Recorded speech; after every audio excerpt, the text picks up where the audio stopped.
Peace, peace, peace. Welcome to another episode of Waza Dome. Today I have another very special guest. You've definitely seen him in obviously Black Power media. He's an author, educator, professor, wears many hats. Jared, man, thank you for coming through the show. No, it's an honor, man. Thanks for having us or having me back again this time. Sorry about that. No, But for no, it's a sure, for pleasure. sure. Thanks. For sure, honors mine as well, man. I wanted to go ahead and lot going on.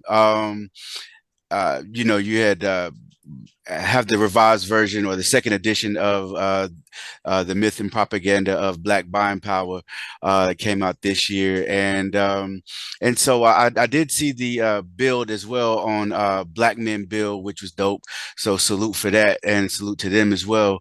But one of the questions that they asked was, what is the underlying purpose of buying power? Like, what is buying power? And you stated it was strategy and marketing and advertising to redirect ad revenue towards commercial media outlets. I thought that was obviously in the book goes into that as well. But if you could, for those who may not, have read the book or seen that bill, could you delve into that a little bit more and expound on how that operates in practice? No, yeah, thank you. And again, yeah, you're right. Shout out to Black Men Build for sure. And I appreciated that chance to build with Hmm. them. Uh so on the one hand, the popular version of what buying power or spending power or purchasing power is money that people have left over to spend as they see fit, discretionary spending. And it's thought to be an actual number that represents actual uh, dollars, and in some cases, people confuse it with wealth. They confuse it by design. It's intended to be confused, Hmm. but that's not really what it is in the way that it has been, as I talk about it, weaponized against Black people. So that's where the myth and the propaganda come in. When it's directed at Black people, it's been over the last 150 years turned into this idea that buying power represents some latent, untapped economic strength that Black Right, people squander right, right. with some financial illiteracy and ignorance. And that's not what it is. By the way, and it just so happens I watched the movie. I don't know if you or your audience have seen this movie that came out this year, the Killers of the Flower Moon, I'm no, I'm about the I've it's Osage. on my radar. Yeah, I'm definitely going to be watching it soon. So it's not a spoiler for me to say Mhm, this, but mhm. if you watch the movie, you see a version of this myth developed as it was developed against indigenous people in a way back in the day. This idea that the Osage around the 1920s had come into money. Mhm. I'll let you all see. You can read the see the movie. I'm not gonna spoil it, but the point is, part of the way white folks justified abusing them and taking over their uh, what money they had through political power and public policy, which I'm sure we can come back to, is ultimately what I'm saying we should be struggling for. Uh, was to say that the Osage were financially illiterate. They just didn't know what they were doing. They're immature. They're silly. They're simple minded. They if we don't take care of their money for them, they're going to squander it. And of course, that's exactly what Israelis said once upon a time about Palestinians. That's what it's the feature of colonization, is my point. Mhm. So now we have the most heightened and sophisticated version targeting Black people here, uh, with this idea that Black people are only poor or somehow disadvantaged because they are themselves ignorant Right. and financially illiterate. And that's part of the mythology that is used. So that's what I'm trying to talk about. How did this get developed, popularized, and why have so many over so long a period of time been encouraged to be confused by this? So that's Yeah. Uh, in short what I'm trying to do. Yeah, for sure, for sure. And it's kind of interesting. Like earlier, right before we got on, I saw President Biden say that Right now across America, wages for workers are up, and Black wealth is up a record 60% from before the pandemic. And it's like, where do they get these numbers from? And what are these numbers actually what are they supposed to represent? Because we know that when we look at the material conditions of our people, where's that 60% at? You know what I mean? I guess that's more of the myth, though, right? Yeah, and the whatever you're referencing, I haven't looked at, so I can't Mhm. speak to how they constructed that. But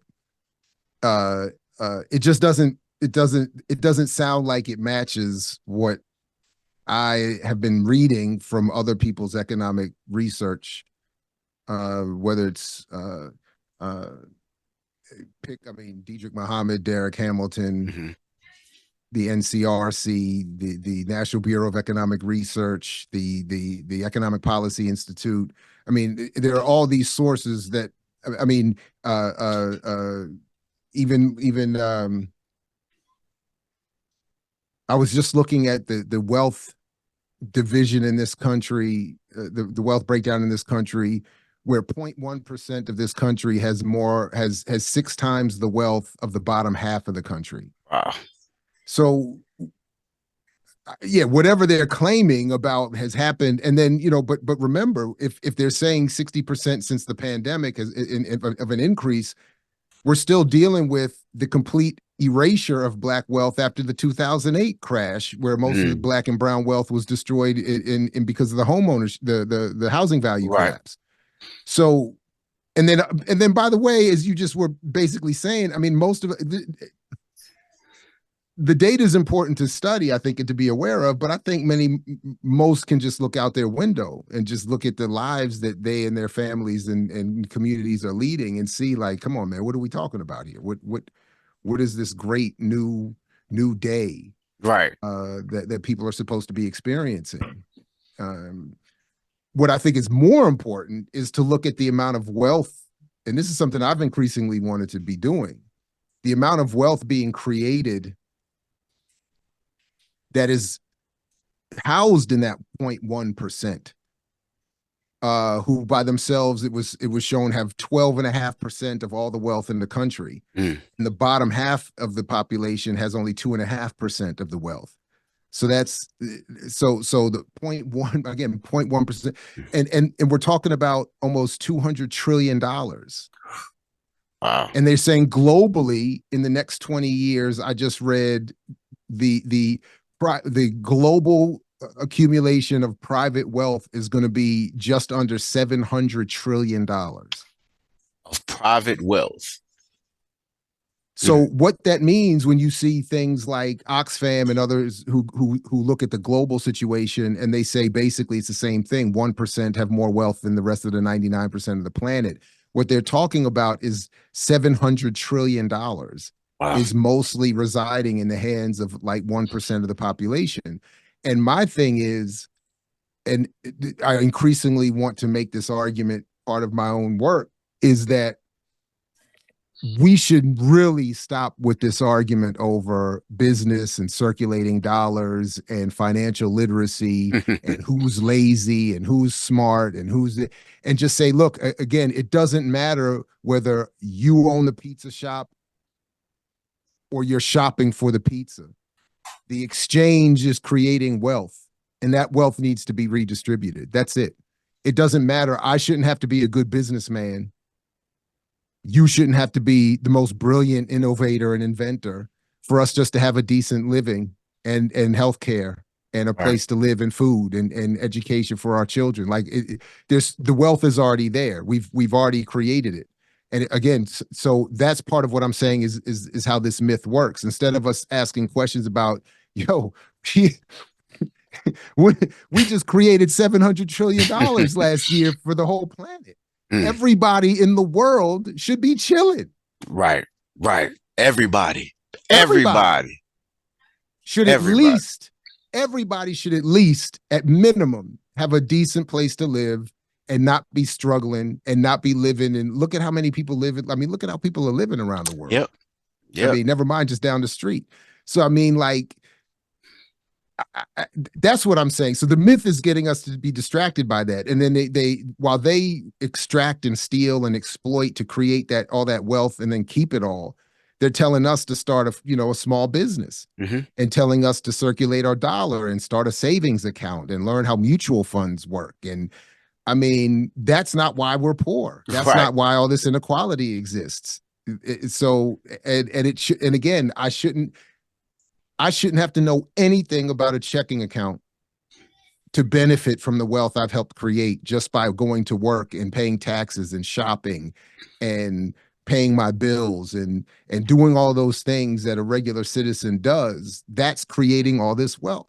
Right. So And then that's really what I'm trying to say. and we see this push, not just with our people, but across community lines, especially here in America, this push for hustle culture. Like sleep is at least we'll sleep when we're dead. We're out here making money. We're out here doing this. We're looking for ways to find, passive income, this and that. And if you're not doing this, this is why you're poor. This is why you are, you don't have the things that you see the rich people who are hoarding the wealth have. And it's crazy to see how many people actually are falling for it. I mean, they're selling these courses and making millions off of it. Yeah, but and that's the one thing I actually don't think it's crazy, and that's one thing Mm, I've really come to appreciate after spending the time doing this research and some other work. It is that and being even just in media studies, mhm, because I have learned I just have a different appreciation now for the effort and the sophistication of the psychological warfare that we're suffering. right. So I'm not trying to excuse us all for our bad decisions, but I am trying to be a little more understanding or objective and trying to really to understand to have an analysis Hmm.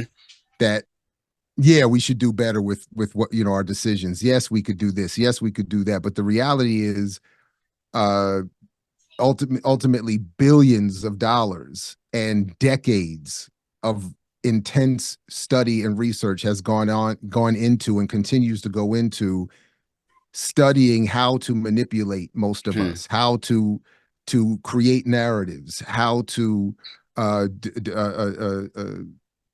create a media and digital environment of messaging that a way, and that's ultimately what I've been trying to show with my book is that what we end up seeing is that what we think, because we see Black people having the conversation, we think that what we're hearing is actually a Black analysis. Hmm. And what we're hearing are very white, conservative, capitalist, reactionary, colonizing, psychological warfare, implanted Hmm. messages being delivered through Black spaces. And it's been encouraged. So it's not crazy to me that even when it becomes frustrating in the way that some people react to me personally, Yeah. I have to I do try to remember that what they're responding to has been something that has been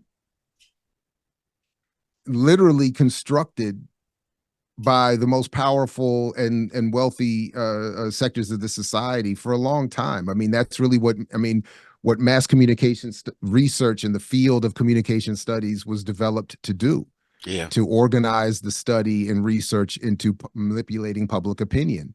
And today they talk about it in terms of cognitive infrastructure, the development of how we think. Hmm. Uh, and we are largely unaware of the forces that are involved and the resources and the ways that we're manipulated. It's very sophisticated, and no society in the world has ever suffered what we're suffering right now here in the United States. It's my contradiction is it's a beautiful system. I mean, it Hmm. really is remarkable if you really start to think about how that 0.1% manipulate the narrative. And it's not some mystical conspiracy. It's organized, funded, concerned research that's doing this. They're concerned. I'll stop here, but if people are paying attention or maybe they caught it, maybe you and your audience have caught this already, but Jonathan Greenblatt, the head of the Anti-Defamation League, was caught on tape telling his audience that he was trying to fundraise from. He said, look, Israel is losing. He said, in fact, he said it 3 times. We have a major crisis of narrative, because most young people, he was saying, even young Jews don't agree with Israel at this point. And he's saying, we got to raise money and get more people. They were talking about funding people on TikTok to promote Israel. They were talking about getting, raising hundreds of millions of dollars to create new propaganda campaigns. So that's just this one new effort. Right. This is something that has been orchestrated by the military in this country, by the political elite in this country, by the ruling elite for a very long time. So I'm sympathetic, at least. Oh, for sure. To why we end up being fooled by it, myself included. Oh, yeah, absolutely. Same here. And, I think, just being here and being bombarded with it pretty much our whole entire lives, there's always a conditioning that is happening. And you, as somebody who is in media and has studied it and teaches it, I've spoken with people that, went to school for marketing, and they talk about some of the tactics that are used to sway opinion or to make you want something or to make you believe an idea. And it's, predatory, to say the least. And so, yeah, I could see funding the biggest and brightest minds to manipulate the minds of the people. That's where we I'm definitely sympathetic as well, to that idea, because hell, I'm not immune. You know what I mean? I kind of want to take it back for the audience.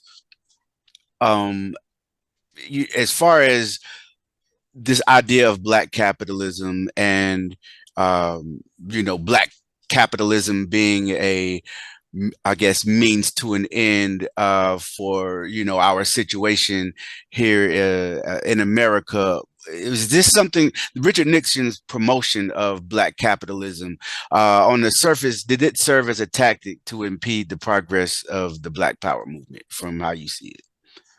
Again, it's not how I see it. That's what he said. That was his goal. Right. To redefine Black power away from Kwame Ture or Stokely Carmichael and the radicals, who were defining it as Pan-Africanism and socialism and anti-colonialism. He's like, no. We need to redefine it as capitalism, as mainstream electoral politics, as going to college and being a good, hardworking middle-class American. That's what they said. That's what he said. That was explicit. And then again, as I mentioned, even in the second edition of the book, when the Guardian newspaper what was this, 2022, I think, published an article where they acknowledged, hey, yeah, the British intelligence community was doing basically the same thing, and was targeting Kwame Ture and others who wanted to spread Black Power's message along those radical lines. And they were like, nah, we need to suppress that. We need to change that narrative and get people to be thinking about Black capitalism. Because again, even, the biggest critic of capitalism, and certainly the most famous one, is a white European. Right. Karl Marx. Right. And his point was, even in an all-white world, capitalism is abusive. Yeah. I saw somebody online the other day. They were like, I guess somebody was making the Black capitalism argument. He was like, man, capitalism don't even work for white folks. What make you think it's going to work for you? That's it. Right. That's the whole point. So it's a hustle to tell, some of the most oppressed communities in the world, this is what you need to do the idea that, I remember a couple of years ago when it was more popular, when all this microfinancing was coming out, and they were talking about it in terms of this Indian economist, and they were talking about how microfinancing could be a solution to the poverty in India. And I'm like, you look look at what's going on in that place. Look at the Right. colonial history of that place. Right. Look at the, I mean, look at the amount of poverty and the concentration of wealth that is there. And you're gonna and you want to talk about microfinancing, Mm. man. Get the, I mean, it's just it is a hustle. It is part of the branding to say, you know, again, you don't need political power, you don't need radical politics, you just need some good financial literacy and you'll be all right. And then Right. they're like, and then they, and my favorite thing, particularly when it comes to media that targets black people, is that they will use people whose relative wealth was developed outside of business and investment, and they'll use them and their celebrity to promote business and investment in black Absolutely. capitalism. Hmm. So like, it's, you know, whether it's Steve Harvey or Hill Harper or whoever else, these are people who you made your money through entertainment, through comedy, through acting. You didn't make your money through investment. You didn't make your money on Wall Street. You didn't flip houses and invest in Bitcoin and you know, that's not what made you. So why would you come before an audience of working black people looking for economic advice and tell them these things? Right. You know, Steve Harvey isn't saying, "Look, man, I slept on the train. I slept in my car. I hustled in comedy clubs. I was willing to tell silly jokes on mainstream white platforms. Like, you know, this is what you got to do." Right. Like, he didn't say that. He's up there wearing his suits talking about, you know, invest in this and get your money right and have a, you know, I mean, and it's Yeah, you know, it goes, but as far, and you know how American culture is with celebrities. I mean, that's hook, line, and sinker. I was looking at, I, don't- it might have been JT's show, and he was showing where the level of fame might not have been at a Steve Harvey, but they had YouTube fame, right? And you know, maybe 250,000 on YouTube, but they were getting money to advertise a crypto coin, but they were the way they advertised it, they were fronting like they made the money from the actual coin when it was just them advertising it, you know, and so like it kind of leads me to the next thing I wanted to ask you. I've heard you speak on it, and I've definitely heard Diallo speak on it on EYL, but this idea of financial literacy, right? Just even the idea itself, it definitely has become a buzzword in those type of I guess those type of circles where you know, the LLC crew, you know what I mean, to I guess put the onus back on us as far as the reason we don't our material conditions aren't where we want it is because of our terrible spending habits, and we don't understand finance, we don't understand money. Whenever you think of this idea and people advocating for financial literacy, and you know, I've even had these conversations, Jared, like seriously, man, like where um people that are extremely intelligent, right, you know, if we just spend our money better and stop buying Jordans and all of this, you know, such and such in the in the projects wearing Gucci and things of that nature. And I'm like, I'm telling you, it's a lot more complex than that.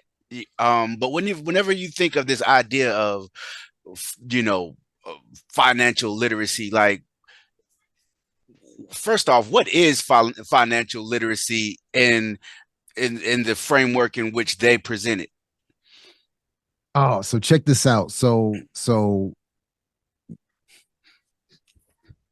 I'm gonna give well, I can't say this is the first time I'm talking about it publicly, but you and your audience are getting a Dope, little sneak preview into dope. something that, so check this out. Mhm. This it's really the work of Erica Brown, who is part of the Brokish podcast Mhm. and helps us with the Remix Morning Show. She's dope.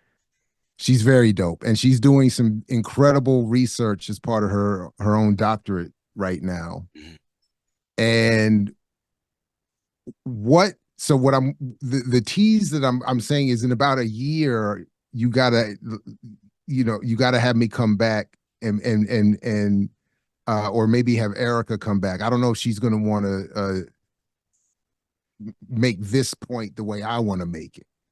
So, but in the same way, I think so. I'm still too new on this, so that's why I'm not entirely sure, and I don't want to speak ahead as too far ahead. But the Yeah. short of it is the same way that I've identified the sources for, and really the primary source for the modern distribution of the myth of buying power. She, I think, has identified the singular, if not singular, the dominant source for the modern prevalence and distribution of financial literacy as a global method of, in my language, in my paraphrasing, of suppressing dissent, suppressing radical analysis, and encouraging confusion. Wow. And the short of it is that Erica's introduced me to this scholar right here in DC, who is very well platformed and has published a lot on this issue of financial literacy. And from what I've read, and this is why I want to keep reading and get a little before I go too far. But already I've identified what I think is scandalously flawed and fraudulent research that is designed to concoct this idea of financial literacy as what poor people need and to improve their condition, and what is the cause of their inequality, Mm. or if not the cause, a primary cause. Mm-hmm. So the short of it, I made this longer, but the way that she, in this scholar, defines financial literacy is essentially along the lines of, as I mentioned a little earlier, capitalism works. People are poor largely because they don't know how to take advantage of this wonderful system, and because they are financially illiterate and by that they mean they don't know how checking and savings accounts work. They don't know what a mutual fund is. Oh, there goes my they don't know what the basics of trading and investment are. In other words, it's that is what they mean essentially. That if you don't know what can't help you anyway. Right. In other words, it's not a lack of a checking account. It's not ignorance about a CD or a mutual fund. It's not ignorance over derivatives and this is not why people are poor. People are poor because they are exploited, and the wealth that's accumulated is not distributed properly. But financial literacy is meant to convince people that, again, you don't need, if you're a government, you don't need to redistribute. You don't need to develop socialist policies. You don't need to do anything like that. You just need to have more programs that teach poor people about how to set up a savings account, Right. how to start a credit card, how to get your credit score up, how to consolidate your debt, that kind of thing. And again, by the way, this whole point, this is the point. If people stop buying Jordans and stop buying $20 lattes and again, people who work in those shops lose jobs. Right. I mean, you could just start there. Right. The people who live in your same community, in your same building, who work at the Foot Locker, if you're not buying the shoes from Foot Locker, they lose a job, and then they can't pay their rent. That's how capitalism works. You need people to consume. It's a 70% consumer-based economy. You need people to shop.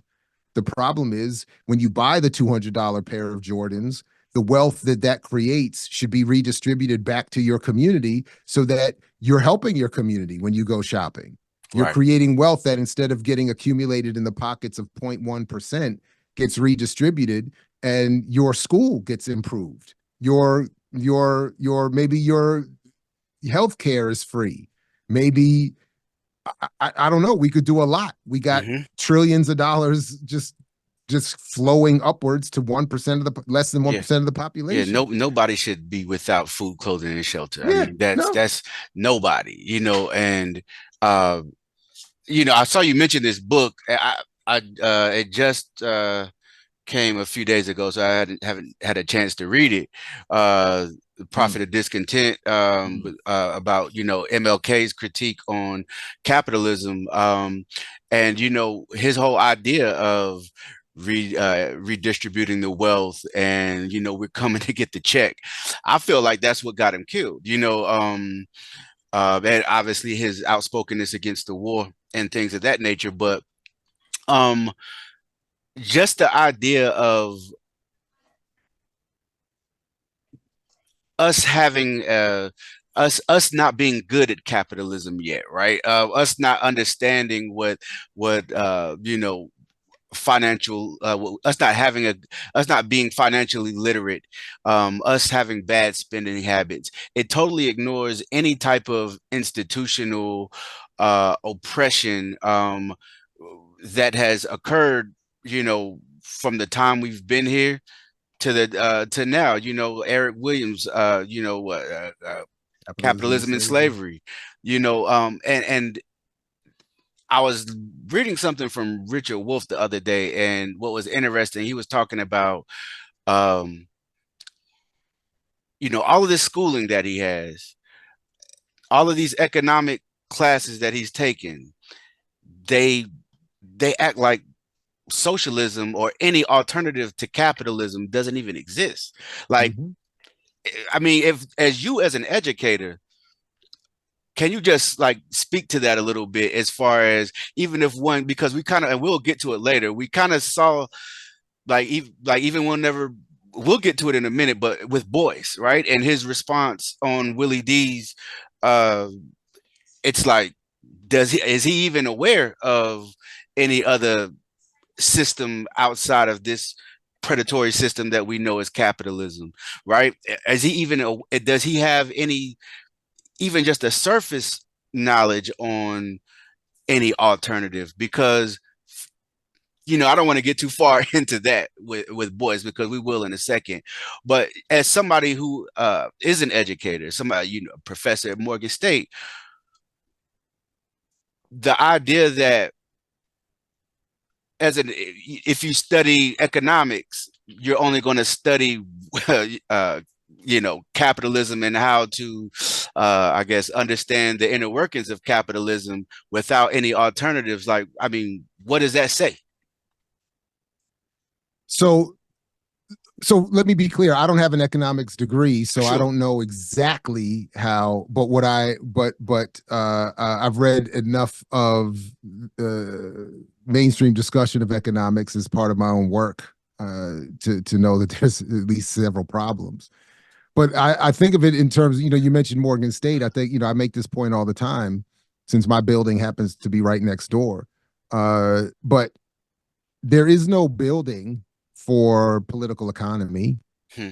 There's no which is the often associated with Marx's study of the interrelationship of power to the economy, and the interrelationship of politics and economics, and as opposed to political science over here and economics over here. But there's an interrelationship, and they are based on power, Hmm. achieving power. So, but there's no building or track or school dedicated to Marxists or communists, socialists. There isn't even one overtly dedicated to teaching capitalism either. Right. But there is a business school. Hmm. There is a business degree. There's a master's in business people can get. I'm not aware of a master's in communism or socialism or that you can get. My point is that what I think is a bigger, or part of the problem, is that there is no overt, clear study of capitalism, much less communism. Mm.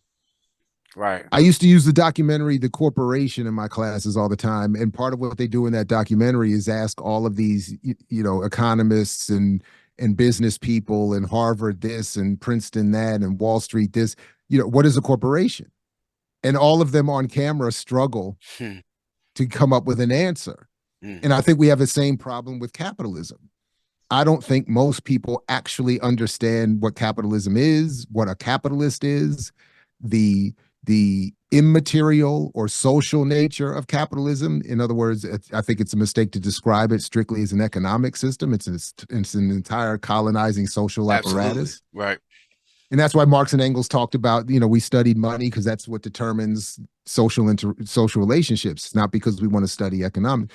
My point is, in all of that, is just to simply say that there is no overt and institutional designed effort to teach people anything about how the economy that currently exists works, much less anything else or alternatives. And that's why I often have asked people when they condemn, when you hear the popular references to what people think communism or socialism is, what have you read Right. on it? Right. Where are you getting your definition? And very rarely do I hear a response that suggests to me any real attempt to study any of this. So what we get is the propaganda, which Hmm. created by capitalists for a capitalist economy and a capitalist society. So yeah, it is absolutely possible to get many degrees, all the degrees in economics, and not understand how capitalism works, or certainly have any real understanding of communism or socialism or the histories about any of this. Similarly, you could get an Africana studies, you could be or a media studies degree and not be introduced to the radical traditions in those fields either. Right. So that's a problem with these institutions to begin with, and why, as part of a segue for you, it doesn't make sense for people to wave around a degree and not wave around their actual work or Hmm. argument. Right.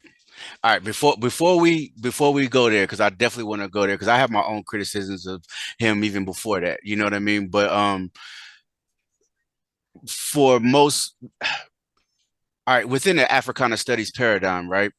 Most, and obviously, I'm maybe somewhat of an overgeneralization, but within an Africana studies paradigm, would you say that's where most Black folks even, like, I guess, became aware and knowledgeable about alternatives to capitalism through people like, Walter Rodney, CLR James, Paul Robeson, Du Bois, and things of that nature? Would you say that it's been Black studies that has, uh, for the most part, what has introduced us to these ideas of alternative ways of I don't want to say, I don't even want to call it a system, but alternative ways of of living?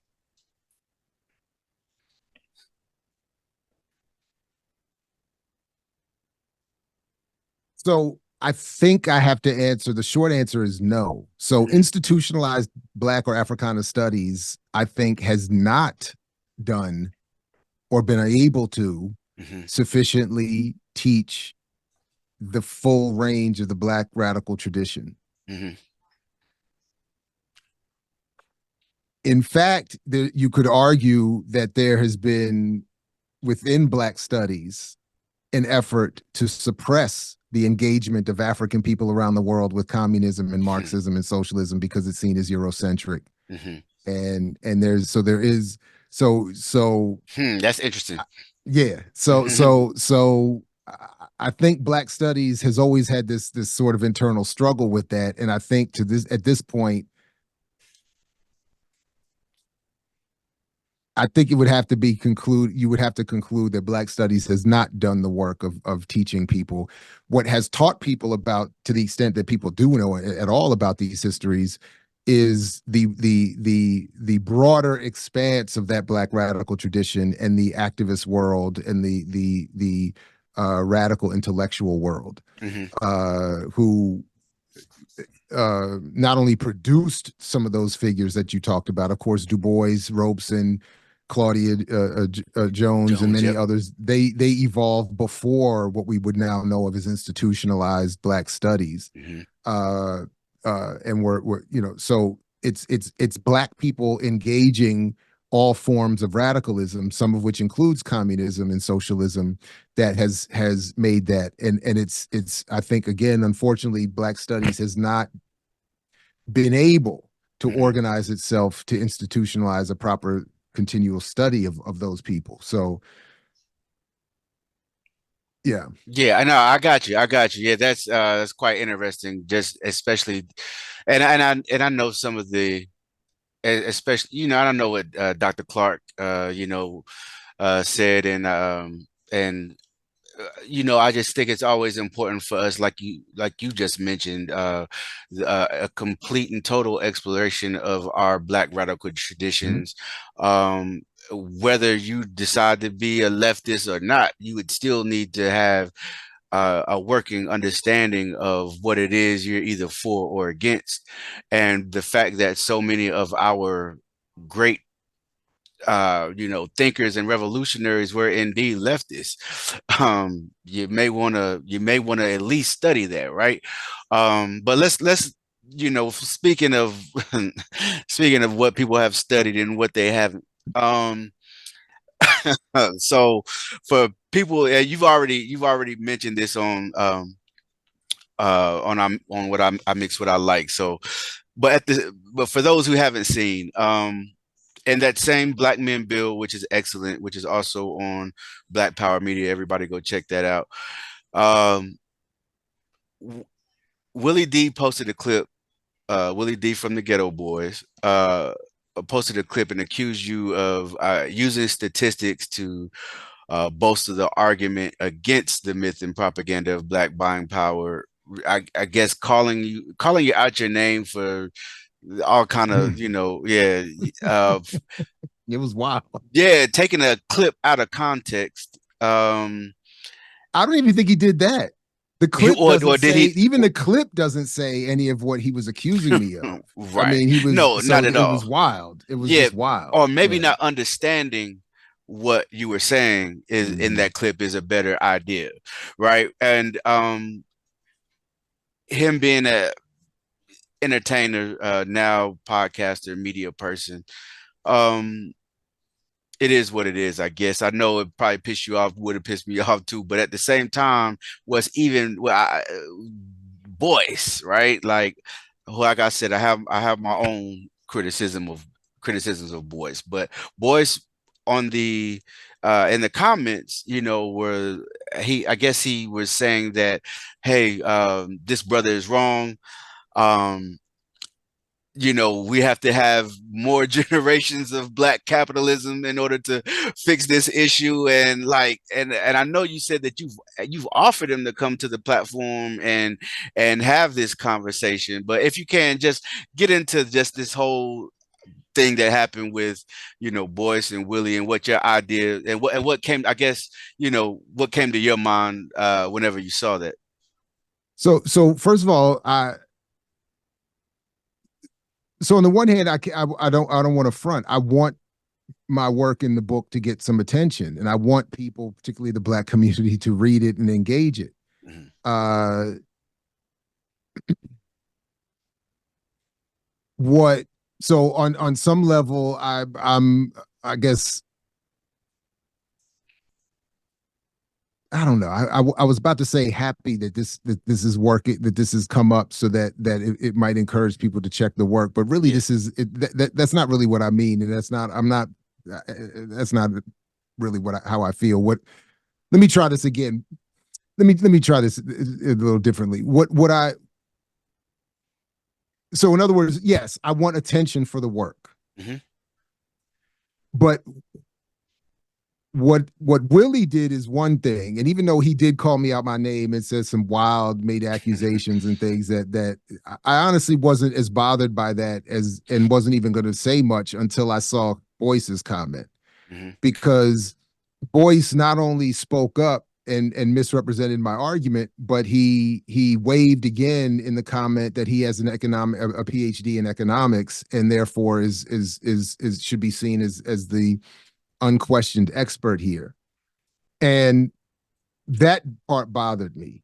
Right. For a number of different, that part bothered me more than anything. One, because to your point, I have been either writing critically about him or been in discussions with mutual friends or colleagues about engaging, debating, all this stuff, and he has refused.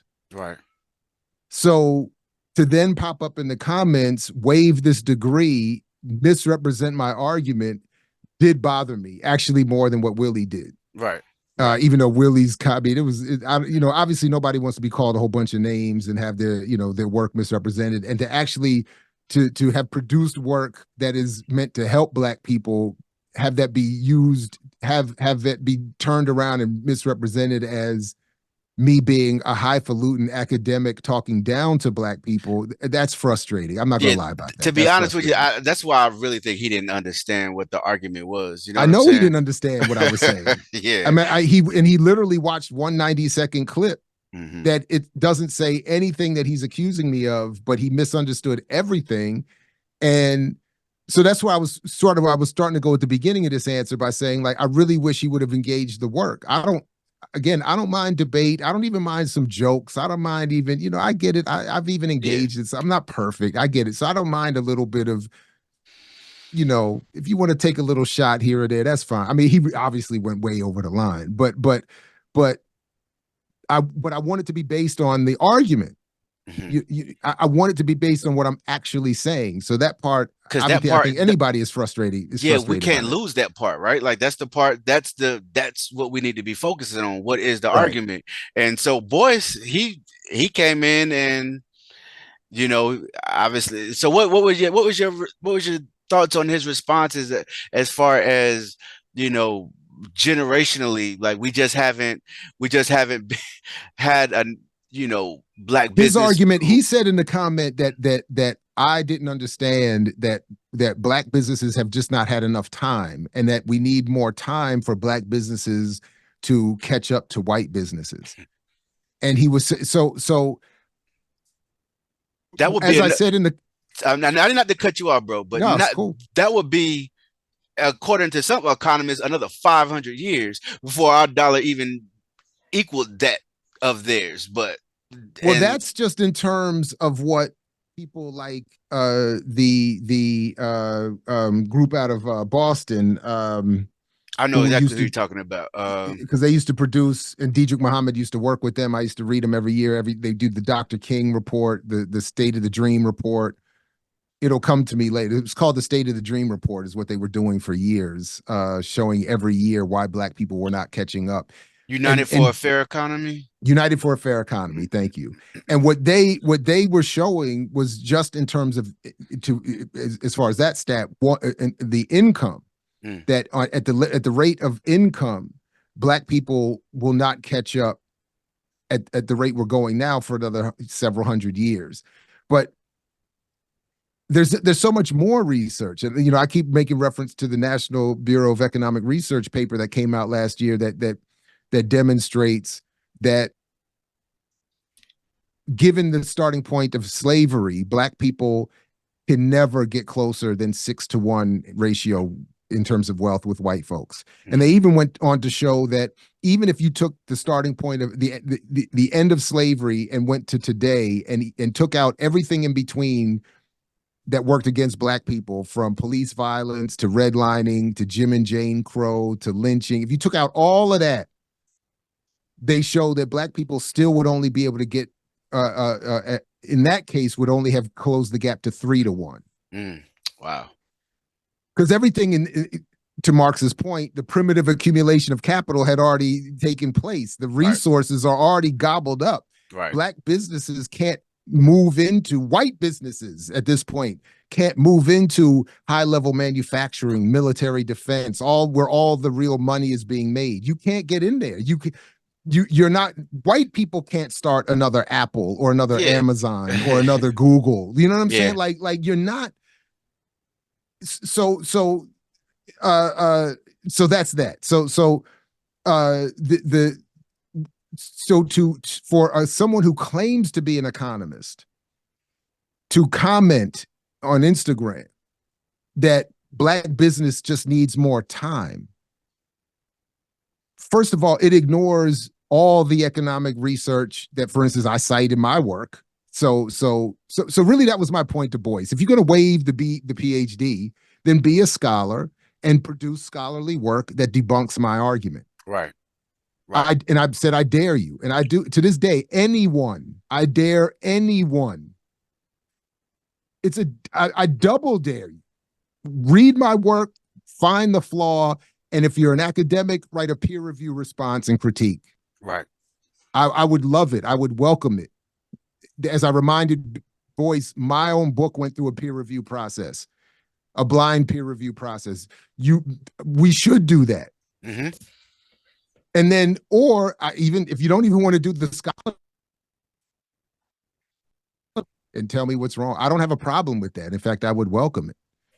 Right. What I don't like is this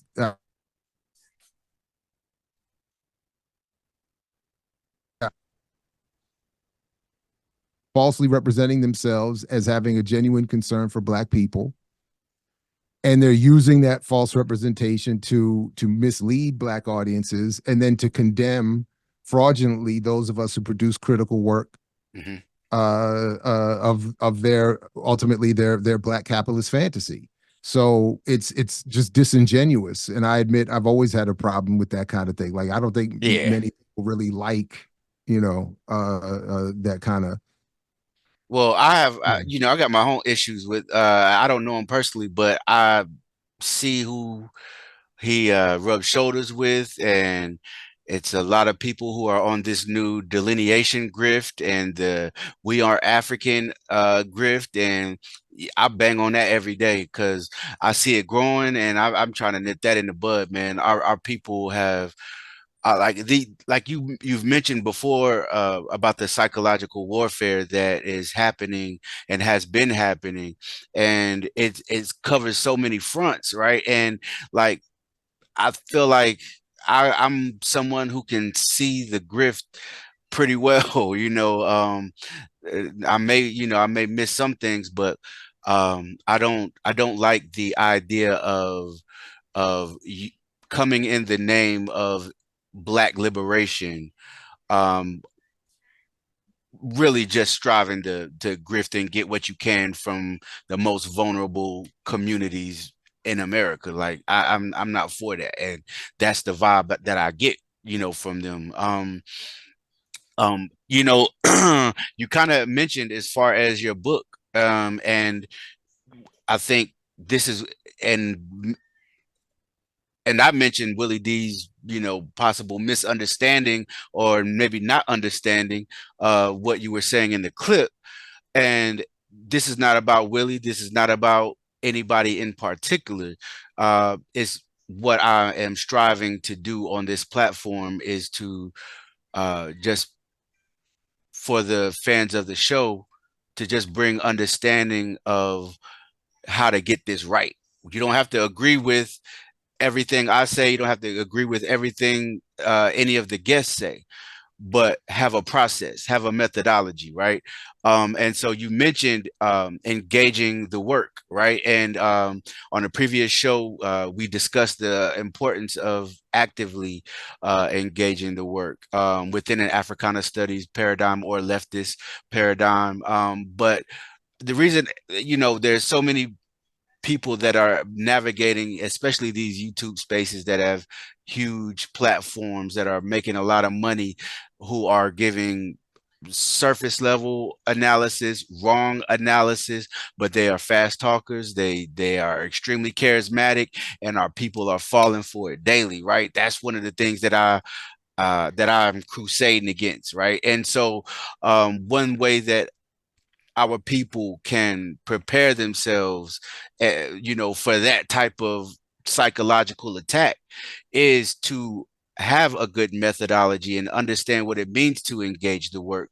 And as somebody who is a professor at Morgan State, somebody who is an author, uh, if you can, just go into what it actually means to engage the work, just so for the people who may not be in those spaces, because Dr. Fairfax of Norfolk State told me that when I had her on the show, she was like, "Hey, the HBCU is supposed to be for everybody, not just the people that go there, right?" Mm, And mm. so whenever I have y'all come on to the show, I like to bring some of that for the people who didn't go to school. Like whenever I like growing up, just I didn't have I didn't have I wasn't in a situation where I could have gone to school, right? Like right out of high school. So I I, I just I hung out at the notebook store. Shout out Bruce, and while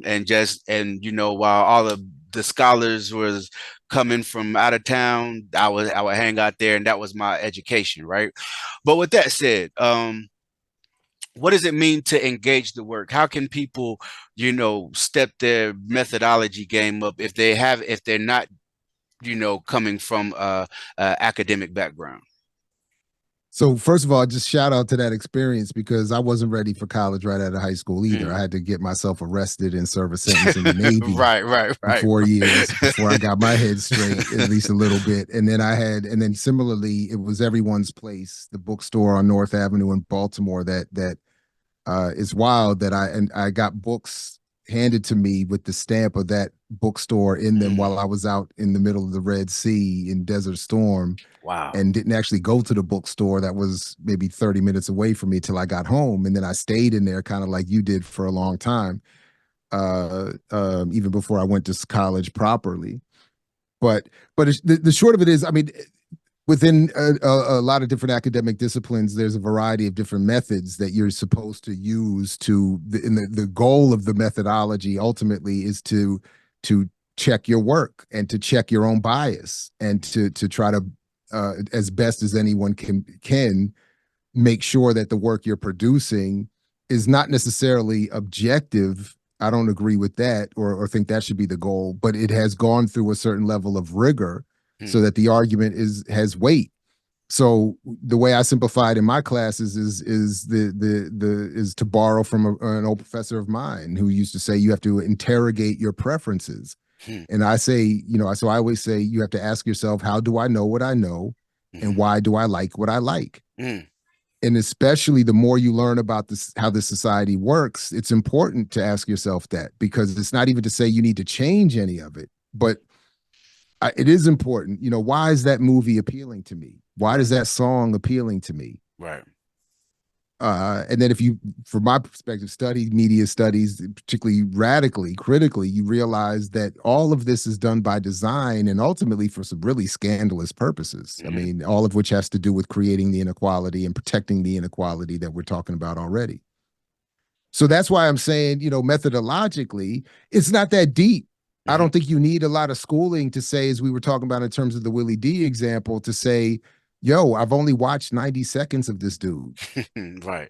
Right. Maybe I don't need to do a whole post Mm-hmm. and call him out his name and say all this wild stuff. Maybe I'll watch the whole lecture. Right. Maybe I'll read his But book first. what's funny about that. That's what I mean. Yeah. Yeah, no, no, and great answer. And it just sparked the thought is like whenever Mm-hmm. I go at the pretendian movement online often, Mm-hmm. that's man, That's wild. Yeah. yeah, That's a yeah. whole, But yeah. what they, Salute to you for that one. yeah, man. But what they do is they'll post clips out of context. Yeah. And it's like we are in a age where like even with music, right? You remember I was listening to who was it? I was listening to Pharoah Sanders the other day, and he had a you know forgot what the name of the album was, but two songs 35 minutes apiece. Like you can't do that in 2023 because people attention spans with the technology But that they got rid of that in the 70s and the 80s by did they creating really. the the 3.5 minute song format. And all of that was for radio, the creation of Mm, genres, the right. creation of jazz and hip hop and R&B and soul and country. All of that was for marketing, for selling, for at one point to keep races separate. That's sort of my point. To get to the conclusion you correctly pointed out about our attention span, this is a 50, 60-year process. Right. This was something that evolved over time to create the environment. That's why I use that line from Marshall McLuhan all the time. Well, one, he said advertising is a vast military operation. But then his point about we don't know who discovered water because we know it was not the fish, because an all-pervasive environment is always beyond perception. Wow. Situation where what we experience is the only way it could be and has always been that way and that's it. Right. So, but we don't necessarily know what even happened 10 years before we were born. And we don't know the processes that are involved in manipulating. So yeah, they got rid of that whole thing over time. So now, yeah, it's you can't go from, oh, this is wild. So this is wild. So I'm with my oldest daughter the other day, and we're in the car, and D'Angelo's Untitled comes on. Mm-hmm. How does it feel? And my daughter says that one of her favorite artists, Giveon, has done a version of that song. Wow. I know he is from out there in Cali, but I never heard his version of. So I went and listened to it. Mm-hmm. And this is exactly this is so wild. So I told her, I said, so after I listened to it, she said, what did you think? I said, it was cool. Mm-hmm. But I said, the biggest problem I have with it is that it cuts off at the 3 minute. Oh, look at my bad with the Zoom thing. Oh yeah, that's cool. Yeah. But the song, Giveon's version, cuts off at the 3 minute mark. Really? Without all the extra ad libs at the end, you miss. And to me, what it does is it cuts out, because in D'Angelo's version, it's somewhat climactic. The song, the original, at the 3.5 minute mark of D'Angelo's version, you get not only the climax that eventually builds, but you get that funky change, right? Where they go, dun, dun, dun, dun, dun, dun, dun, dun, dun, dun. My point is, that's the part of the song I'm always waiting for. Right. That's the part, going back to my generation, that's where the breakbeat came from. Right, facts. The best part of the song where the drums just playing, and then DJs would loop that and create a breakbeat that became part of the foundation of hip hop. But if you're not listening to the song, that part doesn't, the funky drummer part in James Brown's classic, that's 7.5 minutes long. Right. And the funky drummer break doesn't come until like the 5th minute or something like that. So if all over time, all of that gets wiped out. So now we end up in a situation where I'm hearing a remake of this great song, and the best part is not even in it. Because Giveon generation can't wait. They're not listening to a song that's 6 minutes long and waiting for the change and all of that. And that's by design. It's not their fault. It's not like this is what has been encouraged. Yeah, you kind of. So that's why. And I'll just say real quick. Mm-hmm. I said to my classes, just as we wrapped up the semester, I think to what you were talking about, we are in a civilizational crisis moment when it comes to methodology. This generation, the newer generations coming up now in this media environment, are being challenged in ways that mine and other, we've never been challenged before. And if we don't help them develop methodological tools, we're going to be even more lost than ever, because what you touched on is exactly right. People are getting TikTok summary videos, they're getting misrepresented clips, and they're not trained, politically educated enough to what Chuck D said years ago, develop the intellectual self-defensive fitness. And it's getting harder and harder. And instead of my generation and those of us who are getting older just turning around and condemning the youth for their ignorance and low attention span, et cetera, and so forth, we have to be more aware of what has been happening to us. And most of us don't understand. So I'll stop here by going back to where you went a while back by saying we haven't been taught how capitalism works, how colonialism works. So we're not passing enough on to successive generations about how all of that works. And I think currently we're losing.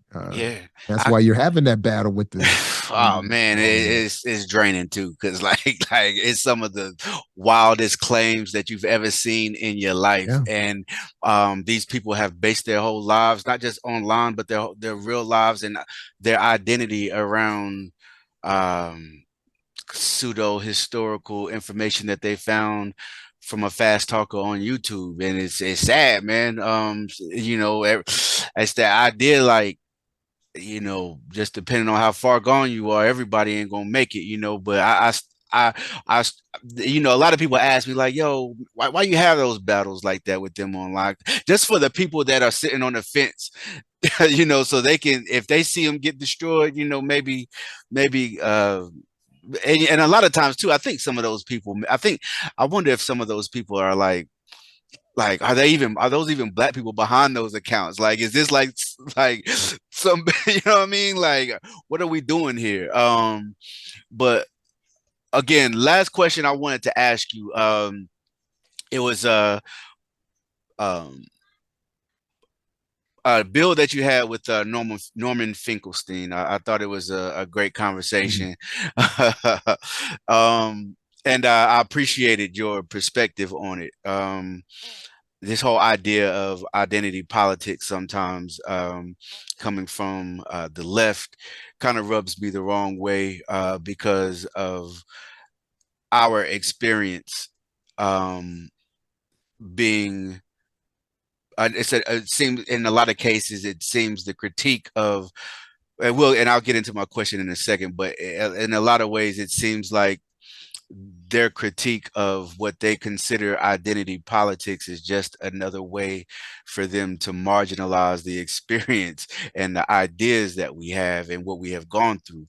But Norman Finkelstein, I've seen a lot of, prior to that, I saw a few videos whenever he had went on his campaign against Ibram Kendi, and what he was referring to as scam and financial interest of anti-racism. And I'm not, and like you, I'm not, I'm not necessarily against his critique of the anti-racism industry.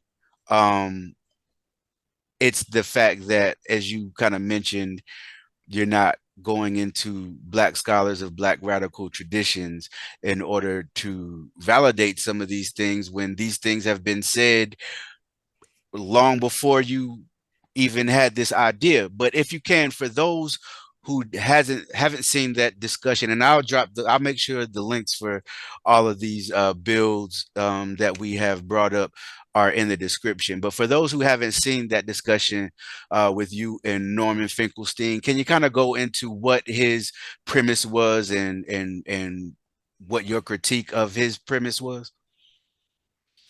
So again, Finkelstein, who I think is brilliant and done a lot Absolutely. of great work on the history of Israel and Palestine, and his book, The Holocaust Industry, is a classic and should be read repeatedly.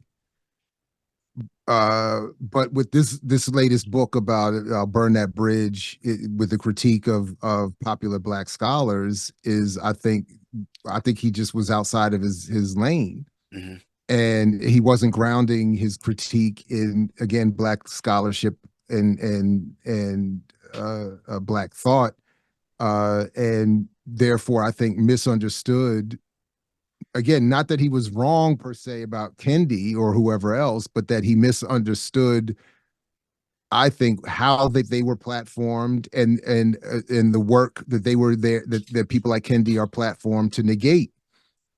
So instead of building his critique on existing black scholarship and the radical approaches to identity that Kendi and others, I think, are again promoted to negate, Finkelstein just ends up producing what reads as a conservative, a mainstream conservative condemnation of black scholarship, with, again, uh, uh, yeah, it's self-conservative. It's not, and it doesn't even rise to the level of scholarship that he has always encouraged be brought to bear on the issue of Israel and Palestine. I've So seen. Oh, yeah, my bad. I thought you were. no, that's all right. No, No, I was just gonna. All I was gonna say was that just to finish was that uh um instead of understanding how, for instance, he cites Du Bois, does Finkelstein and others, but he doesn't engage for instance, why would Du Bois evolve a self concept of himself as a black man and part of an African diaspora to develop a pan African support a development of a pan African movement? Finkelstein doesn't consider any of this as part of a radical African tradition of reclamation, of reclaiming identities that have been destroyed through enslavement and colonization. And then he reduces that radical identity reclamation or reclamation of self-definition as some pop, nascent, neo reactionary, silly type of thing by cherry picking a few popular scholars who again are themselves popular and platformed because they're negating radical histories of African world redefinition and reclamation projects. So can we stay there for a second, just real sure, quick, sure. because I think there are so many well-meaning. We have so many people within our community that are well-meaning, um, uh, as far as their approach to what they're studying and what they're reading. And you see these anti-racism books, being platformed by big media platforms. You go to Barnes and Noble, they're out. They have their own little kiosk, in the middle. And I, as you stated earlier, um, all of this is part of a larger psychological warfare that's happening with this and with our people on all fronts. But whenever we think about the anti-racism movement and it being platformed to kind of overshadow other Black liberation movements, if you can you speak to that a little bit before we go? Because I think that's an important idea for everyone to understand, because those anti-racism books are pretty easy to get a hold of. They're visible, they're everywhere. But like the book that you mentioned here, yeah, you're not going to find that at Barnes and Noble. You're not going to find all the stuff that I have over here, and This one, this is this yeah, is I just this ordered is that a week ago, so I should, yeah, yeah. I already know, but you're not going to find these at Barnes and Noble. So it's kind of like how um a lot of people our age, or in our age group, a lot of times they'll say, "Hey, man, hip hop is trash," and they'll be basing it off of a Sexy Red and Drake, when there are, obviously underground MCs that are pushing the boundaries of what it means to be an MC, but you got to look for it, right? And so I don't always blame the people for not knowing where to look. But regardless of that, I've said a whole lot to say. If you can just kind of go into why anti-racism has been platformed the way it has been platformed in the first place. because it doesn't encourage any, first of all, it doesn't encourage any radical redistribution of material resources. It Hmm. doesn't force any engagement with threatening ideas and movements and histories. So it reduces everything to some sort of self-help individual effort. Let me look in the mirror and be less racist type of thing. Uh uh uh and just it's not centered in in the more radical and threatening efforts. I mean, all of the efforts that suffered some sort of violent assault in the past had some sort of identity component, had some sort of cultural component, had some sort of redistributionist component, and it's sort of, well, so yeah, so it's sort of like with the history of hip hop. You have these elements of DJing, graffiti, b-boying, and MCing, but only the MC gets promoted over time because it's the most easy element to manipulate and manage and reduce to 3.5 minute segments that can be played on the radio. Right. So the same thing happens with black radicalism, or all radicalism for that matter. You take uh, uh, a piece of an overall argument and make that the centerpiece. So yes, redefinitions of womanhood, of manhood, of blackness, of Africanness. All of this is part of radical movements, but that's not the only part. Mm-hmm. So, but you extract that, promote that, reduce it, and frame it as a self-help individual endeavor, and it looks like people are doing something. And then of course you just give those people the publishing contracts and you put them in Barnes and Nobles, and then Right. you by just de facto you make these other things disappear and become marginal. Mm-hmm. So it's like what Dhoruba bin Wahad has been saying a lot over the last few years. There has been a very slick rebranding of BLM as Black Lives Matter when it should be Black Liberation Movement. Mm. And I think that is a good summary of what this process is. It's the extraction of one element of this struggle, one around some sort of popular call for attention to what Black people are suffering. And then you extract all of the other parts of the BLM, Black Liberation Movement, that involve socialism, underground communication, unsanctioned communication, internationalism, et cetera, and so forth. And you turn it into something that can be more easily distilled and popularized and hashtagged and platformed. And that's the part, just not to make it about him, but that bothers me so much about the Finkelstein approach, that someone with as brilliant a mind in one area can't apply that same brilliance to this area and catch the flaws in his methodology and improve his conclusions. And then of course he gets platformed on all these popular white platforms Yep. and global platforms to talk about this issue, when those platforms themselves have no sustained engagement with Black thought and Black history and scholarship and so on and so Whatsoever. forth. So it becomes, and I don't know why he should himself be seeing what's happening and stop it.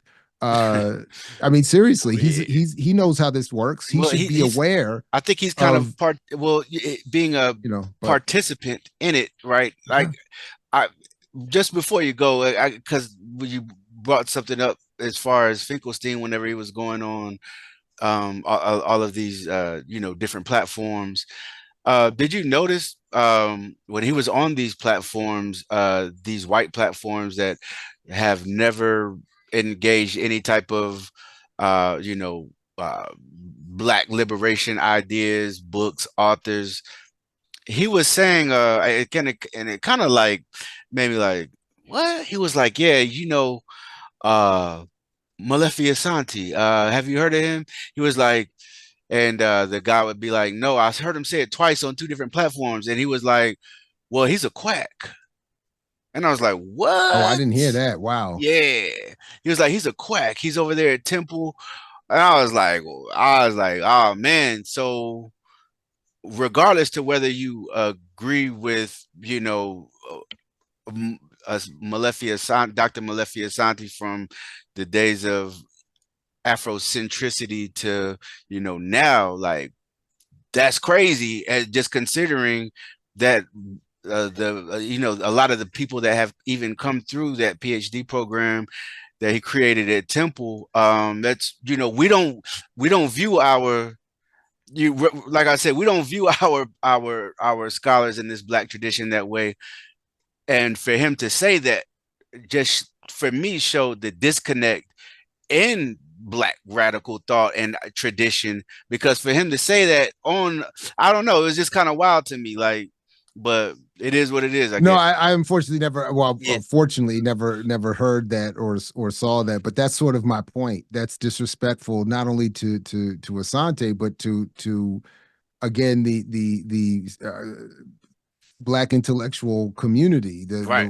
The again, because you're not, because there are people in Africana studies. John Henry Clark, you mentioned him, had nothing good to say about Asante. There are people within the black intellectual Africana studies world that disagree with Asante and have many issues with him. But the point is, they're doing it from a perspective, most for the most part, that from a perspective of that centers the African world and from a knowledge base Hmm. of engagement with black thought. And Absolutely. Finkelstein is not doing that. So Right. I don't know.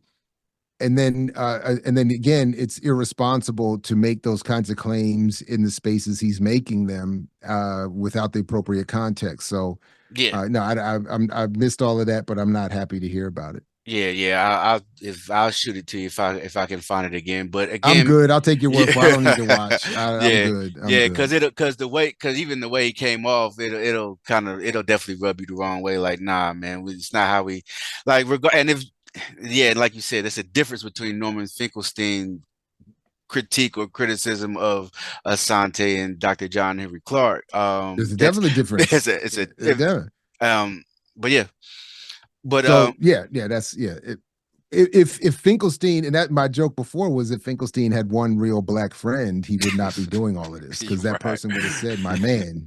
Yeah, Like yeah. if I was friends with What is you Finkelstein, I'd be on? like, "My man, Yeah, you can't be doing this. Like, well, let's yeah, have let me take you to coffee real quick and let's have a talk about what you're doing out here, because you messing up, my man. right. You messing up." So yeah, but to me, it's unfortunately, I think it's just it is that left liberal Hmm. whiteness kicks in. That's Hmm. why King and Malcolm and Asada and I mean so many have had this particular critique for the white liberal. Because Absolutely. there's this condescending approach, Hmm. and you It's don't like have to it's be out here. paternal somewhat, so It is. It's somewhat, you very know. paternal. Like. So now you're going to tell us who the appropriate black thinkers are. Oh, Right, word. right, Oh, right, word. And you're right. going to do it without that. And my point is, he's smart enough to do it, Mm, but you got to demonstrate it through showing your work and mm, showing that you've engaged these traditions. right. I mean, some would say just him being white, he shouldn't do it at all. But I'm just saying, intellectually, I think it could be done in an honest way. You could say, look, I've engaged the work for real, and Hmm. I have a disagreement. And here's where again, it's where we started about my own thing. Like, I don't have a problem with disagreement. I welcome it. It just needs to be principled and grounded in the work you're claiming to be critical of, in the field Absolutely. you're claiming to be. So it's just it's it's it's wild. It's Yeah.